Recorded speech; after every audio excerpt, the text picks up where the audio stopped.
I stood beneath golden chandeliers, holding fragile envelopes sealed with our initials.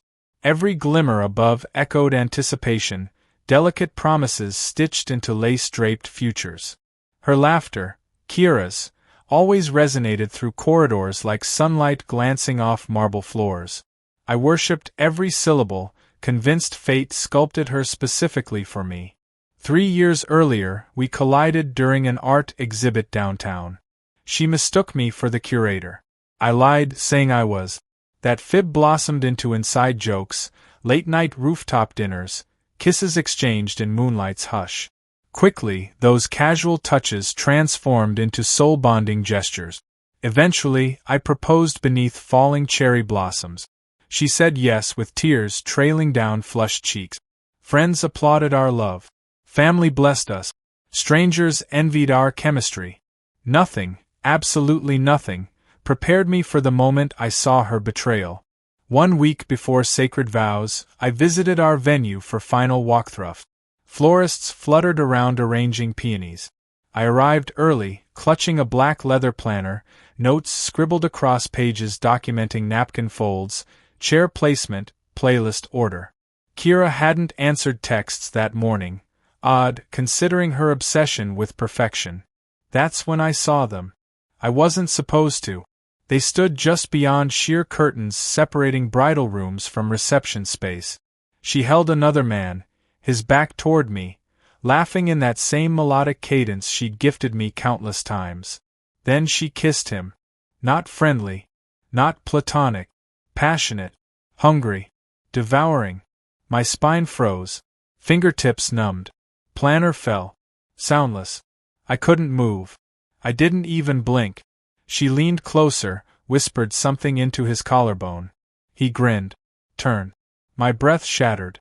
It was Logan, my best man. We'd grown up like brothers. Shared bedrooms during sleepovers, stole sips from Dad's whiskey stash, fumbled first crushes together. I trusted Logan with everything. I'd chosen him because he knew every chapter of my life. I never imagined he'd scribble betrayal across the happiest page. I didn't confront them, not then. I disappeared quietly, vanished from that ornate hall and walked blindly through city streets until dusk blurred buildings into silhouette.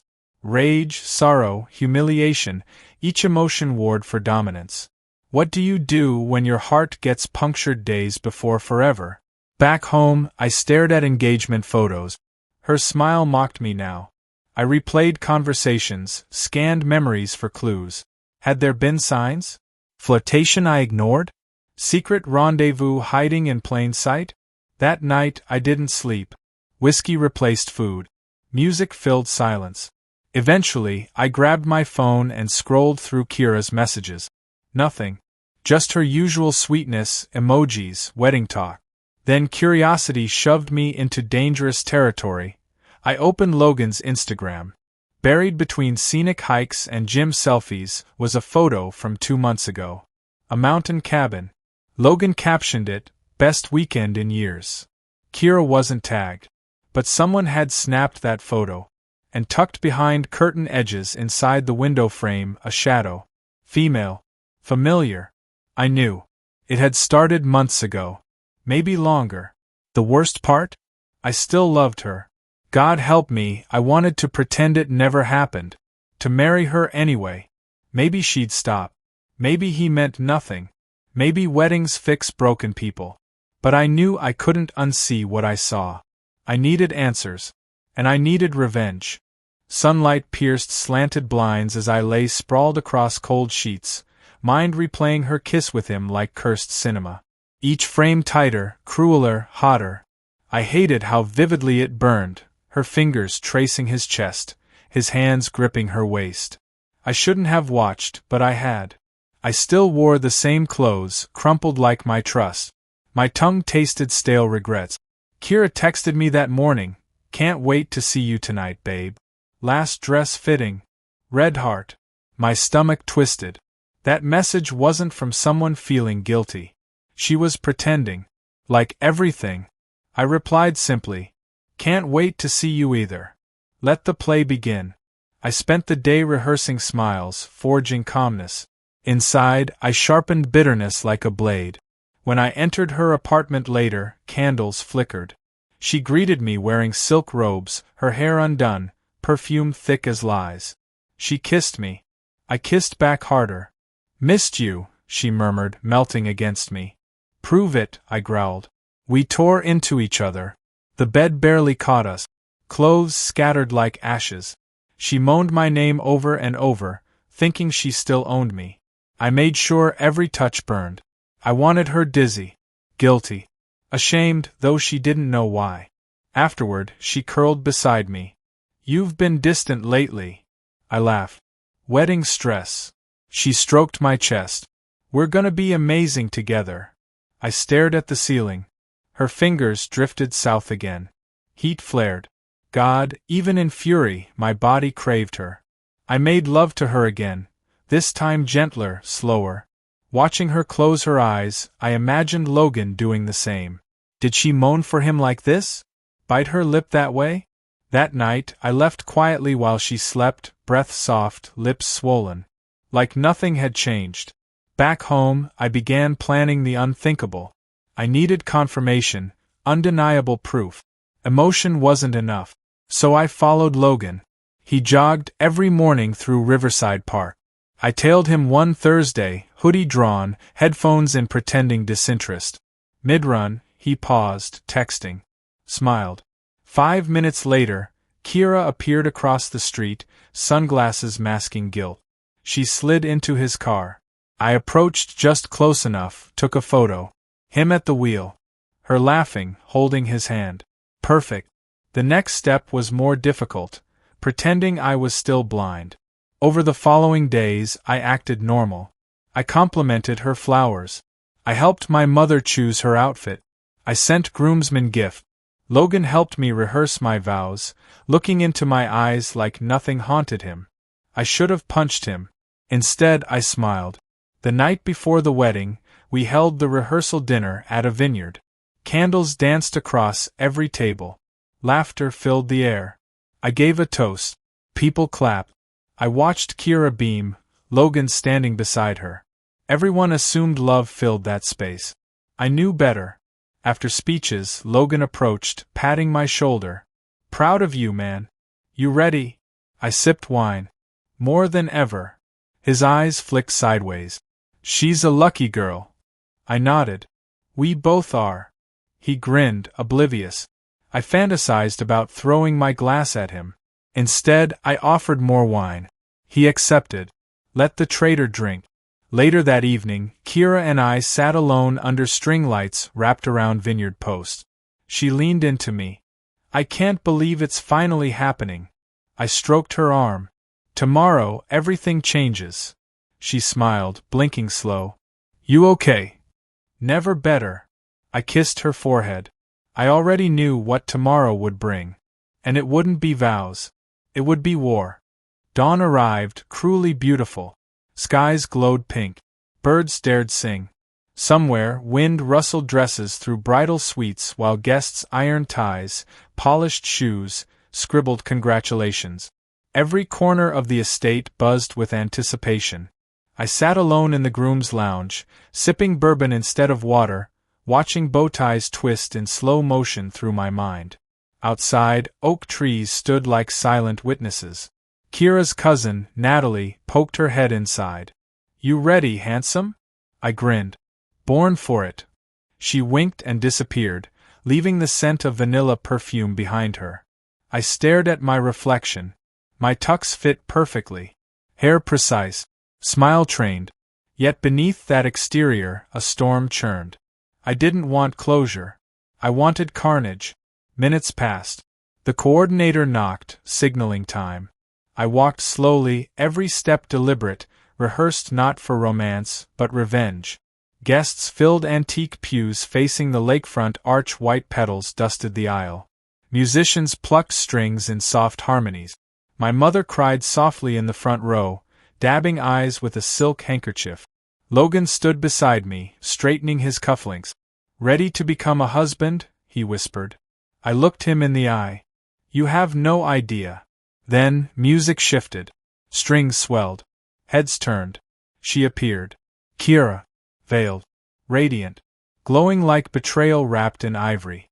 She walked slowly, bouquet trembling in her grip, gaze locked with mine. Everyone watched as her father gave her away, placing her fingers in mine. "Take care of her," he murmured. "Oh, I will." The officiant welcomed all, began his speech. He talked of trust, of love, of the sanctity of commitment. I nearly laughed. Then came our vows. She went first. Her voice wavered with emotion. "From the moment we met, I felt chosen. You are my safe place. My forever. I vow to protect our love, cherish our story, and honor the man you are every day." Applause echoed. Some wiped tears. Then silence fell as eyes turned to me. I took a breath, pulling the vow card from my jacket. But I didn't read what was written. I told the truth. "Kira," I said, loudly, clearly, "I was going to promise you everything. But something changed this week. I discovered something. A shadow behind your eyes. A secret between you and my best man." Gasps rippled across Rose. Her smile faltered. "I saw you both. At the venue. Touching. Kissing. Hiding." She shook her head. "Wait, what are you?" I raised my hand. "I followed you. I know everything." Logan turned pale. "2 nights ago," I continued, "you made love to me while still tasting him." The crowd stiffened. "You said you loved me. You said we were soulmates. But you broke that before the altar ever saw us." Kira stammered. "It's not what." I stepped back. "Save it." I turned to Logan. "My brother, huh?" He opened his mouth, nothing came. I turned toward the stunned officiant. "There will be no wedding." And with that, I walked away. Gasp. Murmurs. Chairs scraped floors. Cameras clicked. Behind me, chaos bloomed. I didn't stop walking until I reached the pond behind the gardens. A weeping willow bent toward the water like it understood. I sat beneath it. Alone. Free. Empty. Then, footstep. Kira stood above me, barefoot now, veil gone. "You humiliated me," she whispered. I lit a cigarette, something I hadn't done in years. "You earned it." Tears ran freely. "I didn't mean to fall for him." "But you did." She nodded. "Why?" I asked. She knelt beside me. "You're too good. You made me feel like I wasn't enough."